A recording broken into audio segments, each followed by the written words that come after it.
started. Hello, everyone, and welcome to the November 2022 Reloveution Power Hour. We do these monthly on a power question, and this month's power question is, how can I show my team that they are appreciated and valued? November is the month of gratitude and appreciation. We think a lot about it, but truthfully, we should be thinking about it all year long, and everything that we talk about today is going to be applicable to today, tomorrow, next month, and anytime during 2023 and beyond. So we want you to feel like you have the skills and tools and resources you need to truly show that your team, your colleague, even your colleagues, even your boss, that they are appreciated, that they are valued. My name is Marissa Badgley. I'm the founder of Reloveution, and I will be your adventure guide for the next 35 minutes or so. So, did you know, let's see, technology, great. There we go. So, did you know that the #1 reason most Americans leave their job is that they don't feel appreciated? 79% of employees who quit their jobs claim that a lack of appreciation was a major reason that they decided to leave. 65% claim that they weren't recognized even once in the last year. 82% and feel that their supervisor doesn't recognize them for what they do. And 60% of employees say that they are more motivated by recognition than money. These statistics are abysmal, and they are depressing and discouraging and demoralizing, but they are not unsurmountable. Insurmountable? I don't know. Whichever of those words is correct.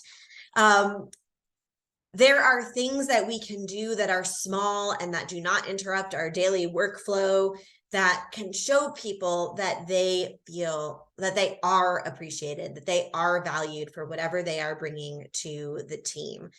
So here's the thing. For some reason, there we go. Okay. So almost everybody agrees that saying thank you to colleagues or staff makes them feel happy and fulfilled. This is something that I hear from people all the time. We recognize that gratitude and appreciation and showing people that they're valued is important. But people are less likely to feel or express gratitude at work than any place else. And that's a problem because people spend so much of their days and times in their workplaces.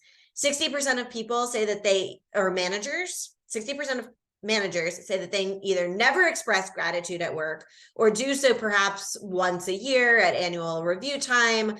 And then another 10% say that they give gratitude daily. This also blows my mind as someone who really believes in gratitude practices, and not the toxic positivity kind, but the real authentic gratitude.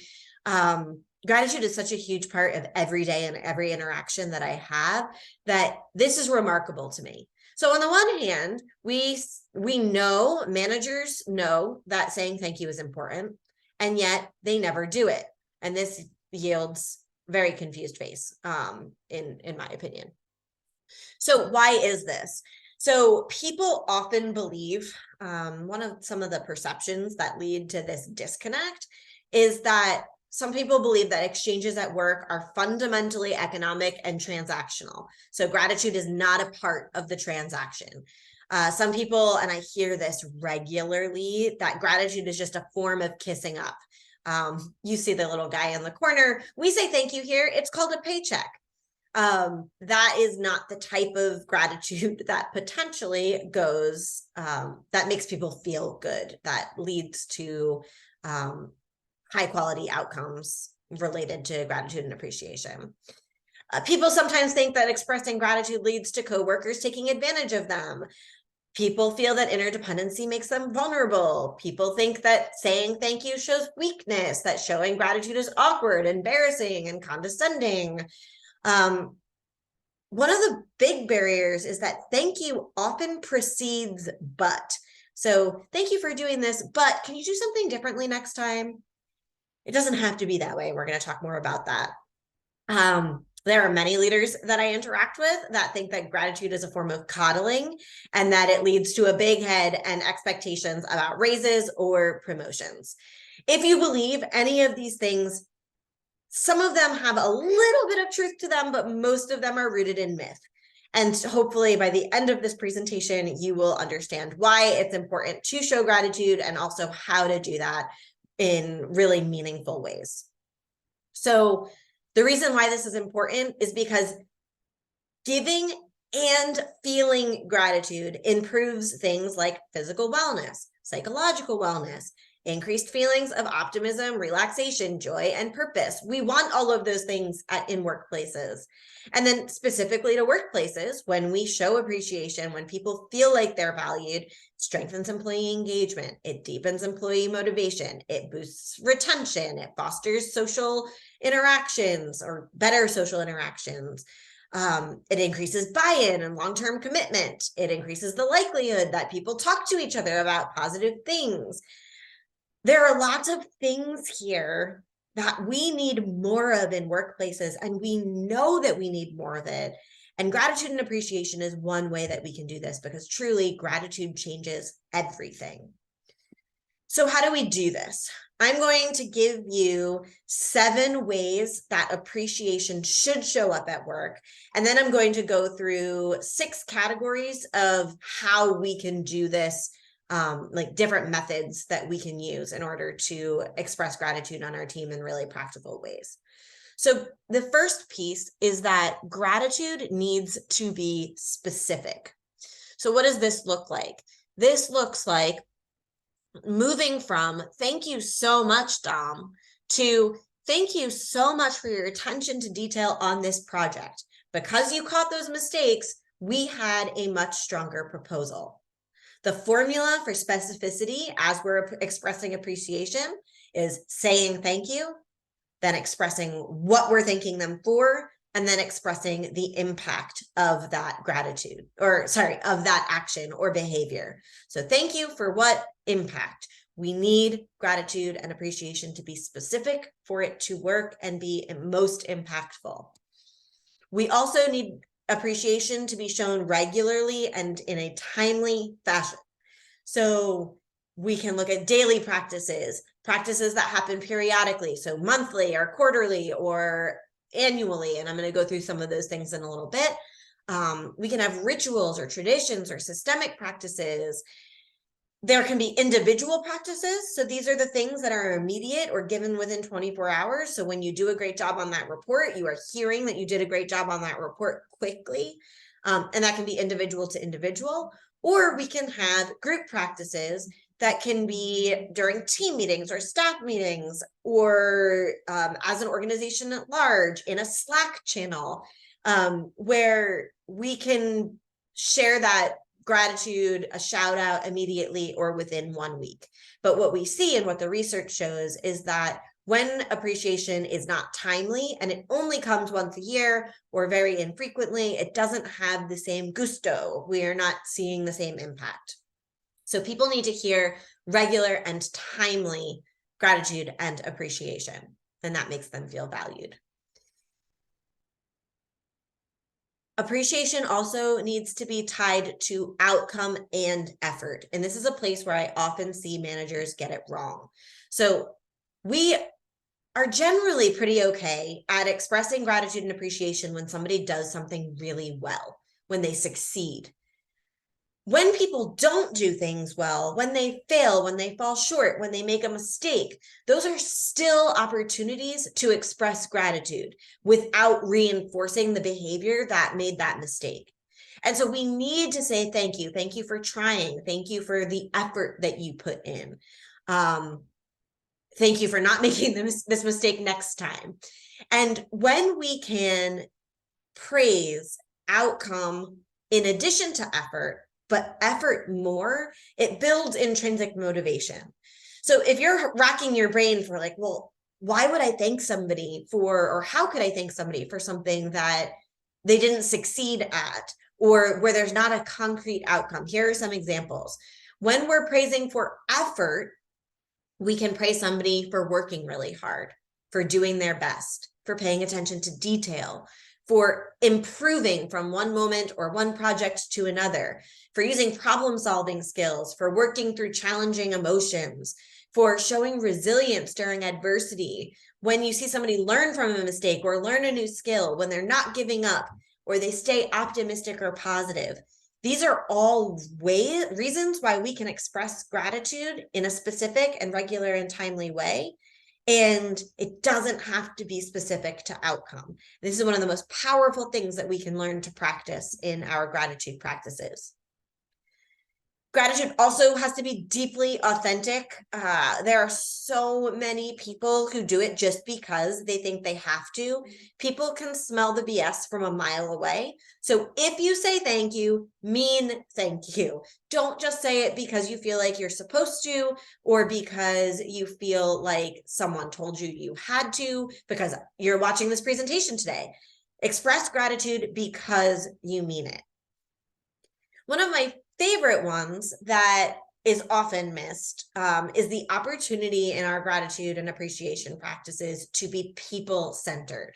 So this is a silly example, but I'm grateful for the office copy machine, right? We all love a good copy machine when it's not broken. How we shift this into being people-centered is, I'm grateful for Ken, who keeps the copy machine filled with paper. And being able to see the humans behind what's happening in workplaces. And there always is a human involved. We are not machine or robot run yet. So looking for opportunities to peel back the layers and really identify who is responsible for keeping things going. Who are the people who may not be appreciated all of the time because they're doing little things that often go unnoticed. So it doesn't have to be big things, but we want our gratitude to be people-centered.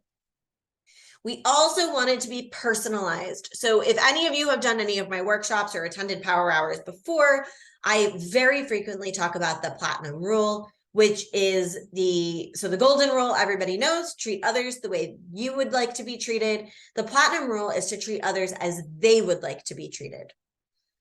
This is really important because ultimately, it doesn't matter how you want to be appreciated. It matters how your people want to be appreciated, how they like to feel appreciated. How do they know that somebody appreciates them? So we talk about gratitude languages at work. And so many of you probably are familiar with the love languages. We don't talk about intimacy here because, so there are generally 5 love languages. Intimacy is a kind of gross word in workplaces, so I take that one out. But these can also be applied as gratitude languages. So people can want words of affirmation.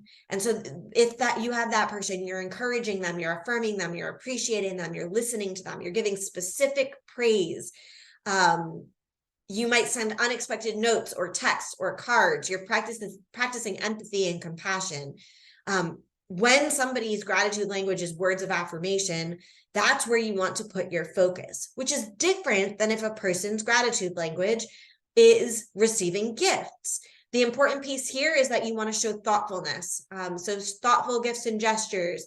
You can express gratitude when receiving gifts. So if you are not your gratitude language is not receiving gifts, but one of your employees, theirs is, and they give you a gift, you want to make sure that you're thanking them and affirming that they are living into their gratitude language. In this case, we want to recognize birthdays and special occasions, provide coffee or lunch, give awards. Those are all ways that we can support people who really need that receiving gifts itch scratched. Quality time is also relevant in work and in gratitude. If somebody values quality time, you want to make sure that you are giving them uninterrupted and focused time for conversations. One-on-one time is really important. That's how you show them that they are valued. So you create special moments one-on-one. You spend time getting to know people. You check in regularly. You're giving feedback. And you start and end meetings on time. So quality time is important, but it needs to be time bound because somebody who values quality time doesn't only value it at work, they also probably value it at home, which means they don't want to work until 8 o'clock at night. And then the last category is acts of service.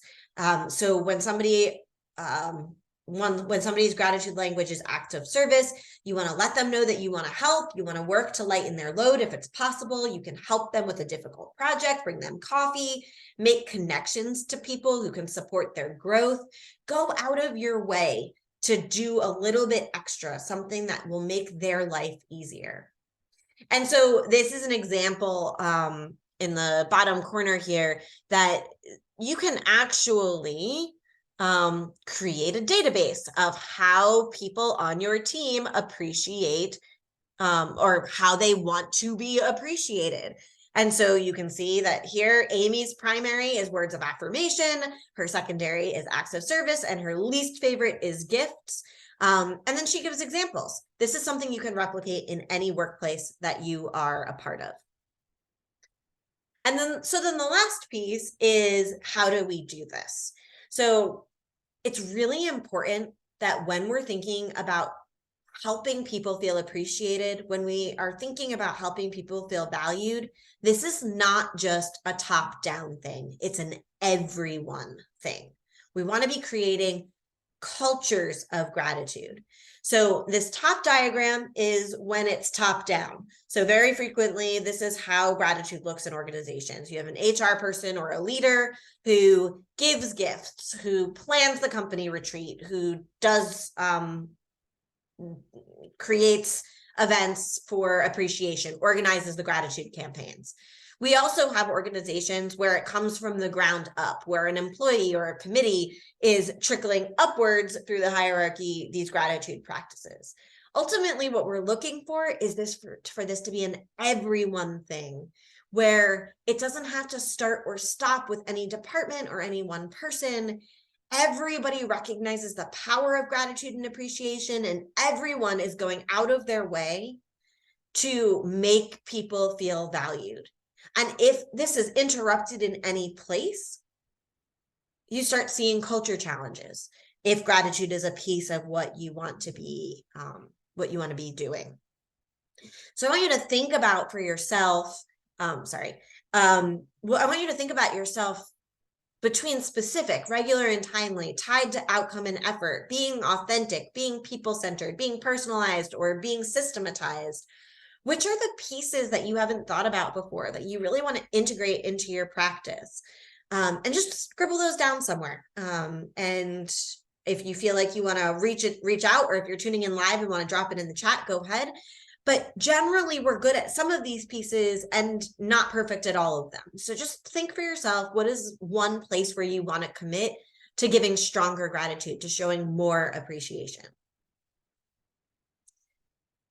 So that's all gratitude needs to embody all 7 of these pieces. But then what does it actually look like in practice? What can we do to show appreciation? So everything that I'm doing, everything that I show you embody these specific characteristics. So I'm going to give you approximately 50 shades of gratitude that hopefully will help you, and maybe you'll walk away with 1 or 2 things that feel really good to you. So this first category is that we want to give individual thanks.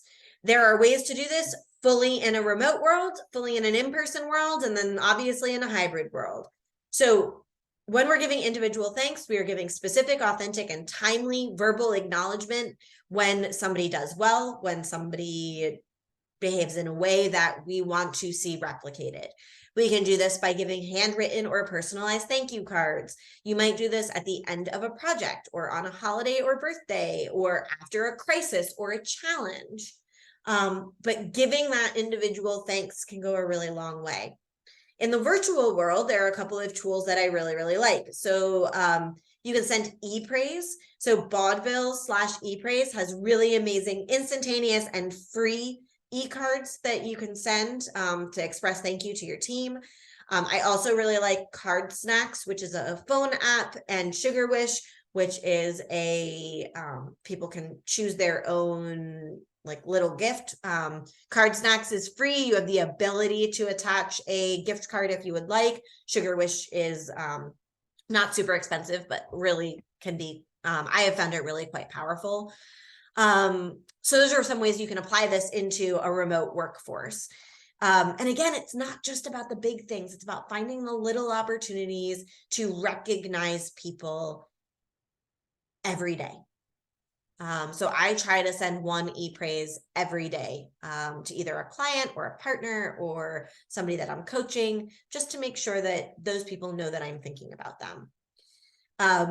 These sticky notes down here are real. And when I was working in a workplace, I had them, and it was so wonderful to just like check something off, write a quick note, and leave it on someone's desk or computer for them to find whenever they got back to their desk. So these are available on Amazon for like $2 a pack, and I absolutely love them. So these are, that's just a really simple thing, and you don't need a template for it. You can just take a sticky note and put it on. You might also choose to run a whole office or company gratitude campaign. This is something that Reloveution does for companies, in which we actually design a campaign to make sure that everybody gets personalized gratitude at a specific time. It is deeply authentic and meaningful, and that's something that if you would like to follow up with me on, I would love to chat with you about it. So that's giving individual thanks. Number 2 is that we want to be thinking about how to create scheduled or structured time for gratitude. So number 2, sorry, I got distracted by the number 2 on my screen. When we're thinking about culture, it's about making it not an add-on, but a thing that we're doing regularly. So some things that I've seen be useful in workplaces. So we can start or end our meetings with gratitude prompts. There are some examples here on the screen.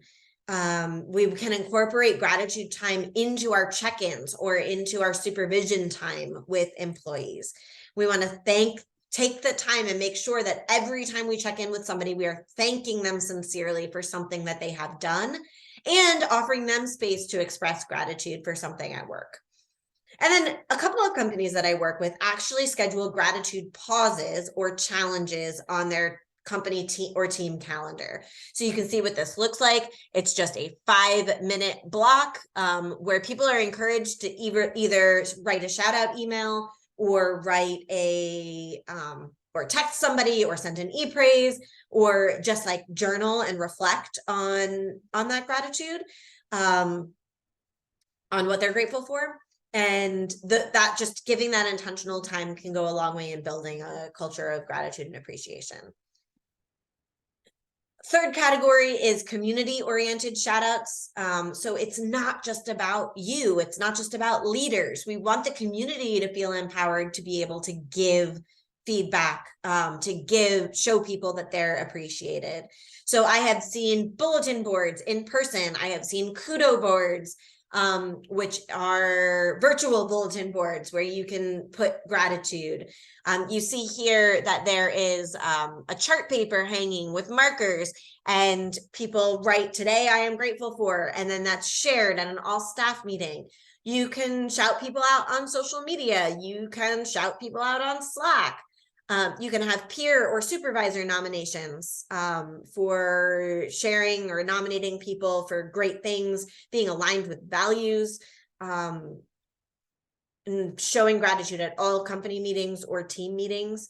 And then there are lots of Slack integration. So this is an example of a taco integration down here, that's an integration on Slack that allows people to give thanks to their team in different ways. And again, this should be top down and bottom up. Our fourth category is that gratitude is really powerful when we take the time to actually do reflection, both individually and together. So you might decide to have appreciation hot seats. This looks like someone in a meeting being put in the hot seat, and everybody tells the person why they appreciate them and expresses gratitude for their work. You never want to put somebody who feels uncomfortable in a hot seat, so that should not be a requirement, but everybody should be required to show gratitude if this is something that you do. And giving proper lead time with this helps make sure that people know that they're going to be ready to say. So we might say, Matt, today Matt is in the gratitude hot seat. come ready with things to say about Matt. Really simple. I personally, throughout my professional career, have always had a gratitude box on my desk. This was something that a former supervisor taught me, where I add things every day, one thing that I'm grateful for, or an email that I'm grateful for, or artifacts from a project I've been working on that make me feel good. And put that, like, that's just at my desk at any time. I still have that at my desk in my home office. And it's something to visit and revisit and reflect on as we go. So that's something, and you could give a journal or a box as a gift to your team to say, this is a place that we can, this is something we can do together, but you're still doing it independently. We've already talked about gratitude posters. And then another space for reflection, which I mentioned on a little bit earlier, is that we can show gratitude when failure happens. And so we can reflect on, what did we learn from this experience that will make us stronger or more effective next time? And again, going back to praising that effort over outcome or accomplishment can go a really long way. We're almost done here. An opportunity that's often missed in workplaces is hiring, and when we're hiring and onboarding and terminating. So anything related to the HR process, really important to express gratitude. So if gratitude is something that's important to your organization, we want to be asking interview questions about gratitude in previous roles and how people like expressing gratitude.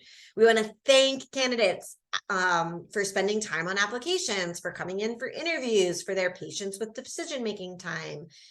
When people are being onboarded, we actually want to ask them how they prefer or to be thanked, how they like to be thanked. We want to check in regularly, thank people for their efforts. We want to ask people for their preferences and then respect them. That's a huge way we can show people that they're valued, even if they're brand new. And then something that we often miss is that we can express gratitude even when people are leaving and terminated. There are so many examples of people being laid off or leaving in the most inhumane way possible. Even if people are leaving on bad terms or there's a huge company-wide layoff, people deserve to be thanked for the time that they have put in. So we want to be genuinely, and if possibly publicly, thanking people for their time, efforts, and accomplishments, even if they've missed the mark, even if they fell short. We don't often do that, and it makes people feel like, it makes people feel disposable. Like if they were to leave, they're not going, like, it doesn't matter. So we want to not only do it for the people who are leaving, but also for the people who are staying behind. We also can express gratitude and appreciation and show people that they are valued when we integrate this into our conflict management practices. So when we begin difficult conversations, we want to express genuine and authentic appreciation for everybody involved. We want to say thank you. If we're the mediator or the facilitator, we want to say thank you throughout the conversation. Simple things like thank you for adding that, or thank you for your honesty, or thank you for sharing that you feel angry. Thank you for taking the time to listen to Peter's thoughts. Thank you for caring so much about your portfolio. How else might you show you care? Even when conflict is happening, thank you is important. Appreciation is important, because gratitude unshackles us from the toxic emotions that make conflict management difficult. So for the thanker, it produces positive emotional state. It increases sense of well-being. It triggers feel-good hormones rather than danger hormones. And it reinforces a virtuous cycle. For the person being thanked, it feels really good. It creates a desire to help the thanker. It triggers helpful behaviors. People like feeling needed, and that knowing that they're valued, and that allows us to move through conflict more productively. And the last category here is that we can create team building and out of office experiences. This is something that Reloveution specializes in. So if you are looking for a team retreat or an offsite or a team building experience, please reach out to us.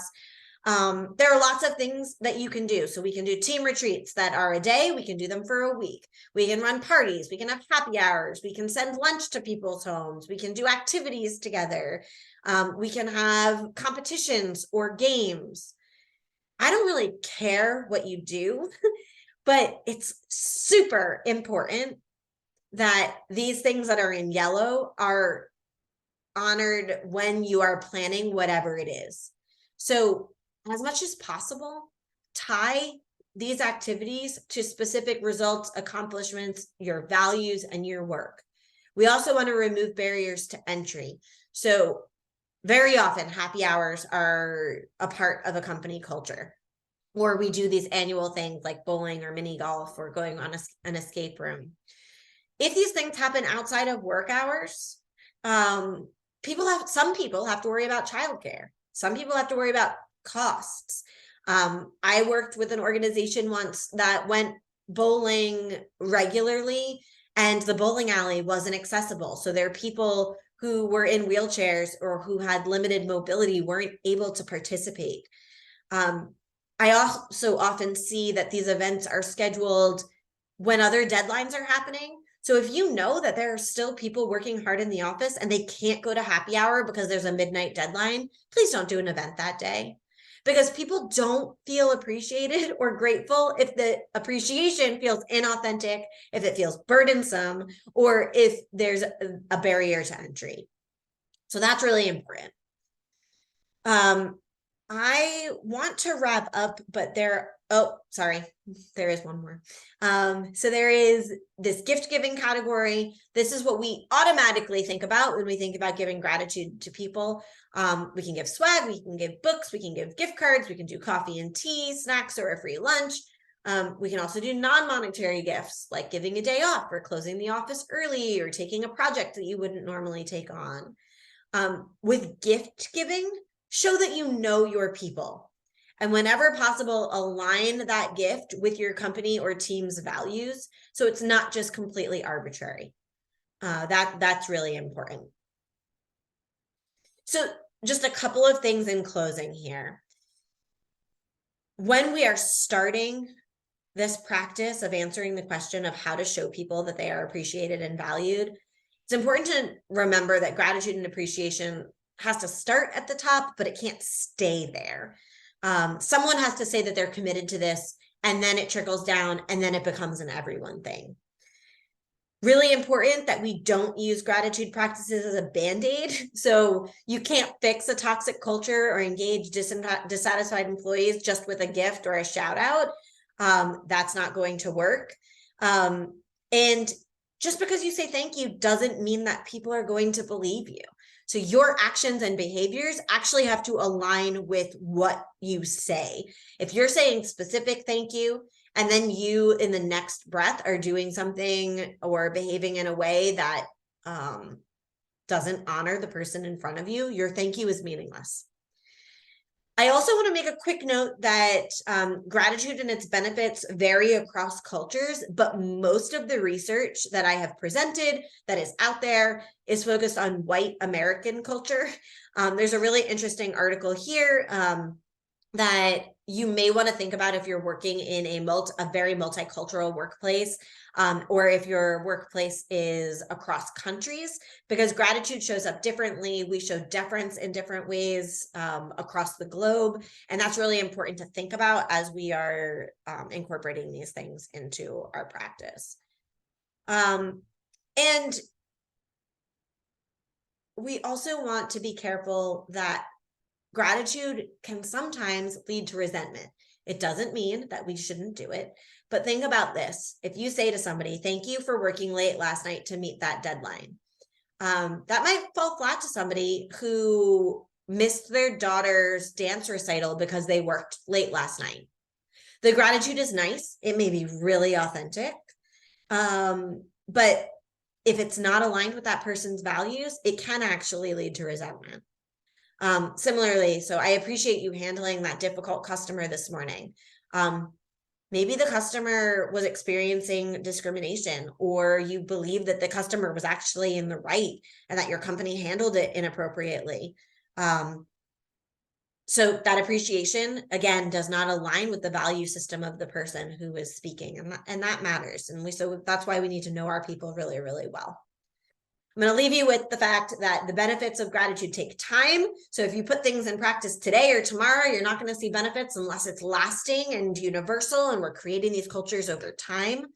And these practices are most effective when they are culture-based, when they are aligned with values, when our systems and policies support them, and your company at its whole is bought in. And we often miss that. I see amazing leaders every day who show appreciation and show that they value their people, but the system doesn't support that. And one person is not enough. So we need allies. We need to be doing this collaboratively and together. So I really appreciate you tuning in today.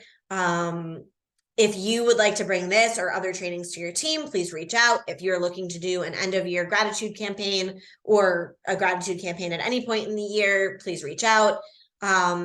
If there's anything that we can do to help you, we're here. We want to help you make your people feel appreciated and valued. It's part of why Reloveution exists in the world.